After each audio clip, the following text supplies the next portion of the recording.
Hey guys, do you want to see something cool? And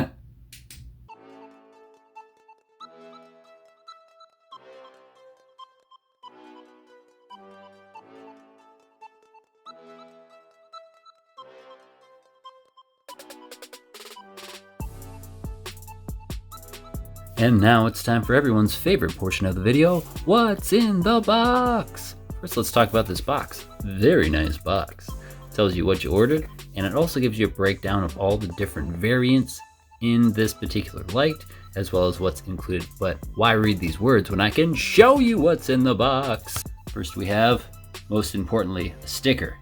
This is a very nice sticker with an OD green background, foreshadowing possibly. Also a very nice suppressor on here, foreshadowing possibly again. ND protectors.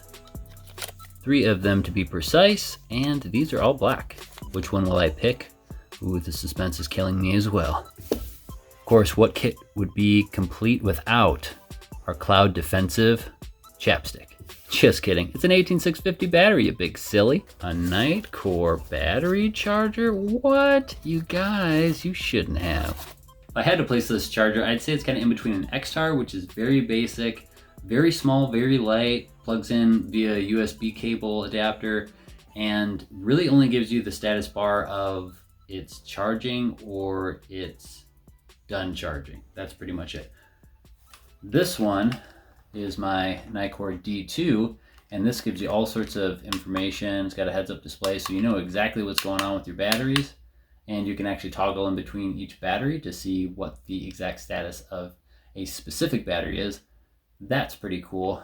As you can see, this one is much smaller, lighter, thinner, and this one has a cord that plugs into an actual outlet. So if you have a vehicle that has those types of regular outlets, you could use this in that type of situation, but this is more of what I use for a home charger. This would be really good for having in a vehicle like my X-Tar charger. Didn't know you were gonna get a size comparison for battery chargers, did you? Bonus! I've heard other people say that you can only use the Cloud Defensive size battery of the 18650 variety in this flashlight, but I'm gonna show you right now. I'm putting in the Modlite standard size 18650. That's a little bit longer than the Cloud Defensive, and although I have to depress the spring for the tail cap a little bit more to get it in, I am still able to fit it, and it does still work. I also am able to take the Keep Power batteries, that's the same size as the Modlite batteries, put it in, twist on the head, and those work as well. I wanted to see, after putting both of these in and function testing them to make sure that they work, if the Cloud Defensive battery would still work afterwards. I was worried maybe I depressed the spring too much and it wouldn't allow the smaller battery to still fit and make contact, but in putting the battery back in and twisting the head back on, it still works as well. So if you work at Cloud, let me know if I'm supposed to be able to do this and if it's going to be an issue. All right, so in your favorite libertarian fashion, we are going to show you all of the owner's manual, and you can pause it and look at it at your leisure, but here's a little sneak peek for you. Oh, that's embarrassing. It's upside down. All right, warranties, disclaimers, and very exciting stuff there. Quick start guide. Now we're talking. Battery installation, positive terminal must go towards the head. That's good to know. Maintenance. O-rings, bezel, etc. There's a metal pocket clip in this picture, but that's not what came with the light, so that's kind of weird. We might need to talk to the Cloud Defensive fellas about that. Down here we've got battery warnings, pocket clip installation, and ways of changing your negligent discharge protection system. Okay, lastly we have the Cloud Defensive MCH. Oh!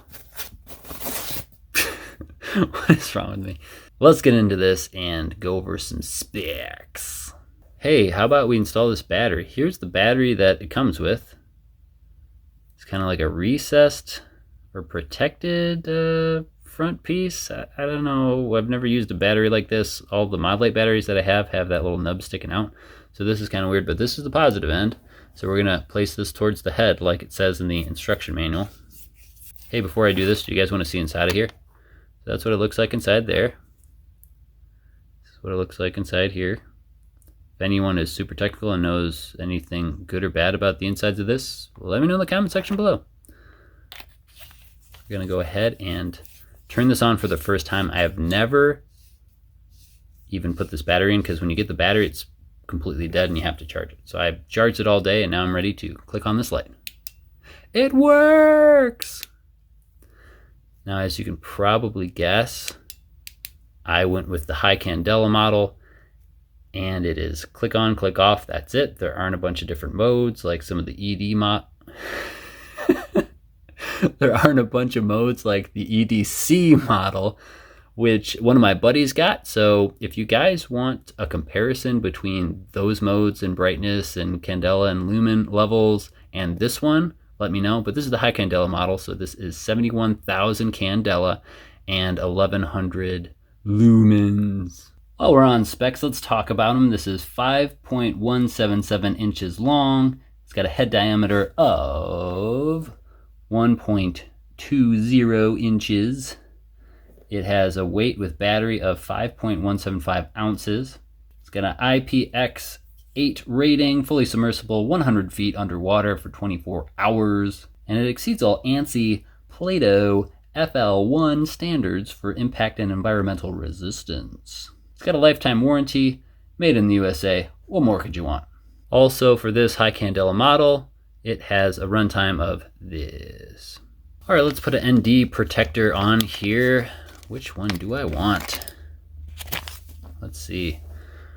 One thing to note about these is that they are plastic. I don't know if that matters or not to you. It doesn't really matter to me. It probably is going to save weight, and I don't see it being an issue, but just so you know, these are plastic. This is the shortest one. I'll go ahead and I'll painstakingly go through all the different ones so you can see what it looks like. I already know I probably am going to want the medium, but here we go. All right, so here's the shortest one. I could maybe do a few more threads, but I don't want to, because then I won't be able to get it out. But as you can see, it doesn't really protect it much. It just kind of helps keep that button in the center. So probably if you were going to go with this, I would just leave it out. They might want you to put it in just so this button stays center, because if you'll notice when I take it off, this button is not center. See? It's kind of leaning up and to the left. I don't know if you can pick that up on camera, but that's kind of a bummer. I was hoping there'd be a little bit more QC. Even with the big release, I was hoping they'd pay a little bit more attention, but whatever. All right, so that's the smallest one. I'm going to go with the biggest one next.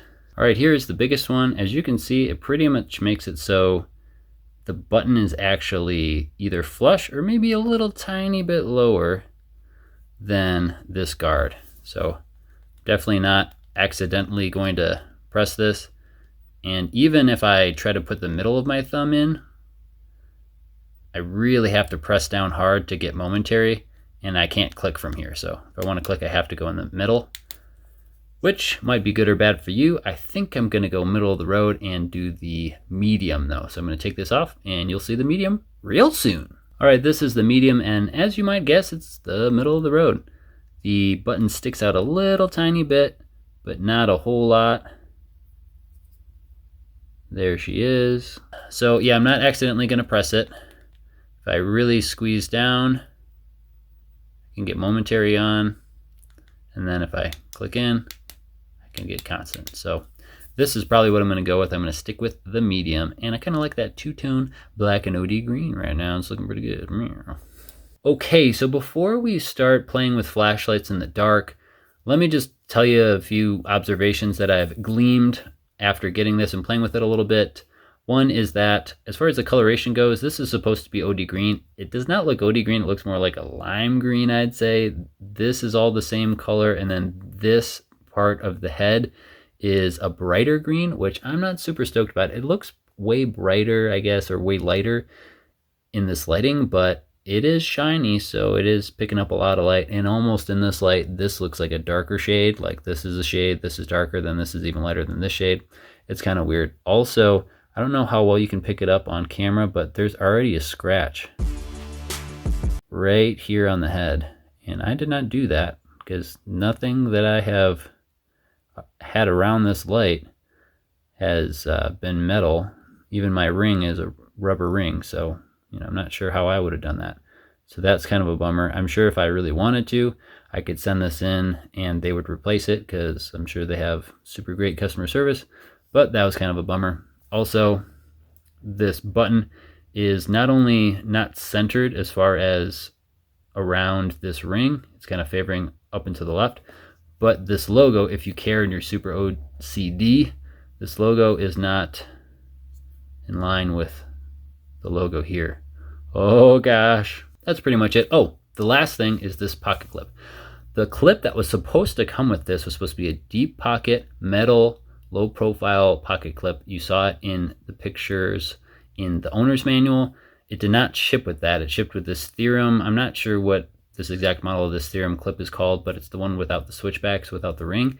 And this is okay. It's a usable pocket clip, but it is kind of big and bulky. You have all this extra space here, so you can't do super deep pocket carry clip, much better than some other models out there, but this is definitely not coming out of your pocket because it's really tight, and the way it's designed with the shape of the body of the light is good, but every time you pull it out of your pocket, you're gonna hear a loud snap. Where's this going? Nowhere. Unless you really want it to. Click. Otherwise, it feels pretty good. Let's go shine it in the dark. All right, first up we have the Modlite OKW. There is the sign. There's that tall dead tree right there. And then over here is where one of the duck blinds is. That gives you a little bit of an idea of the flood. And now the MCH. There's that sign. Tall dead tree right there. And the duck blind off in the distance. And then that should give you kind of an idea of the flood. There's a little comparison between the two. Left side is OKW, right side is MCH. See, the hotspot is a little bit wider on the MCH. There's it at distance. And here's it a little bit closer up. Now that we're back indoors, I'm going to test both lights, both the Modlite OKW and the MCH, indoors in a very small room, because sometimes you might find yourself with a weapon mounted light or with a handheld light indoors needing to use your light. So we're gonna see how good or bad this is in a small, tight space. OKW on the left. There's our bad guy, by the way. You can see our spill and our hot spot with OKW very close up. And this is with the light on. We have our MCH. There is our hot spot, a much wider hot spot. You can see our spill as well. And now I'll do umbrella lighting with the OKW. And umbrella lighting with the MCH. All right, now let's do it in the dark. First up again is the Modlite OKW. There's your hot spot, very defined hot spot there, and very defined flood. As you can see, it is like night and day between that flood and not the flood. And here we go with the umbrella lighting here. As you can see, it does a pretty good job lighting up the room. Now let's go to our MCH. There is our hot spot, it's much wider, and then the flood is still very defined. So you can see that blue ring around there. A lot of people have been saying that cloud defensive blue ring is something that's just part of this light setup for some reason. All right, and now we will do our umbrella lighting. And there you go. It lights up the room well enough that you can see everything around you, similar to the OKW. Now we'll do a side-by-side comparison in the dark. Modlite OKW on the left and Cloud Defensive MCH on the right. So both at the same distance, and you can see noticeable difference between the hot spots. Both of these are very bright.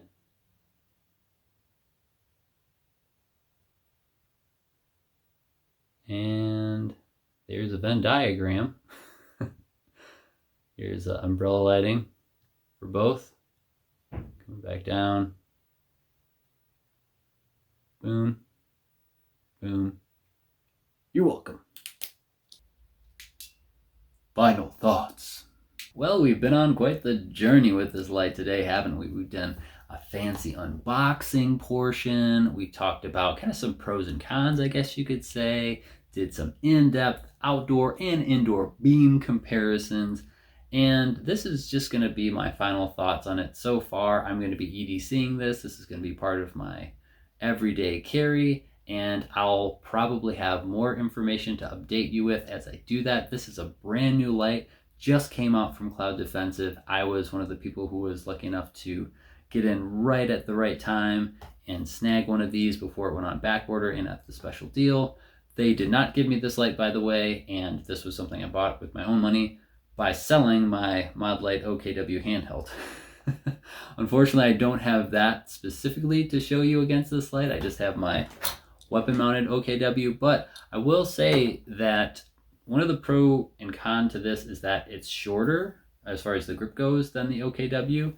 The problem with that, though, is you don't get a full grip before you get to the bezel, and that is a problem when this light gets really hot, and it does get really hot when you're pushing out 1100 lumens and 71,000 candela. Because I have large size hands, I want to hold it like right about here, but in doing so, all of this is touching my hand and it gets really hot. So you might have to modify your grip a little bit, get a little bit further out.